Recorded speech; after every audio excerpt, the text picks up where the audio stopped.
नमस्कार, आपण पाहता हिरकणी न्यूज. हिरकणी न्यूज प्रत्येक क्षण ताज्या घडामोडी आणि महत्त्वाच्या प्रत्येक बातमीसाठी नेहमी तत्पर. शिरोळ तालुका हादरला. बचत गटाच्या कागदपत्रांच्या वादातून मायलेकावर तलवार हल्ला. घोसरवाड तालुका शिरोळ येथे बचत गटाच्या कागदपत्रांच्या कारणावरून झालेल्या वादातून गुरुवारी दुपारी तलवारीने हल्ला करण्यात आला. या घटनेत आई व मुलगा गंभीर जखमी झाले आहेत. या प्रकरणी दोघांविरुद्ध कुरुंदवाड पोलीस ठाण्यात गुन्हा दाखल करण्यात आलाय. या हल्ल्यात सविता दयानंद मिसाळ वय 41 व त्यांचा मुलगा जयवर्धन दयानंद मिसाळ दोघे राहणार मराठी शाळेजवळ घोसरवाड हे जखमी झाले असून त्यांच्यावर सांगली येथील खासगी रुग्णालयात उपचार सुरू आहेत. या प्रकरणी ज्ञानेश्वर अण्णाप्पा कांबळे, दत्ता अण्णाप्पा कांबळे दोघे राहणार घोसरवाड यांच्या विरुद्ध गुन्हा दाखल करण्यात आलाय.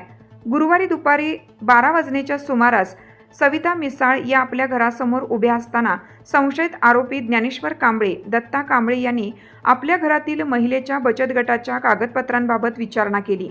कागदपत्रे संध्याकाळी देण्याचे सांगितल्याने वाद निर्माण झाला. या वादातून आरोपींनी शिवीगाळ सुरू केली.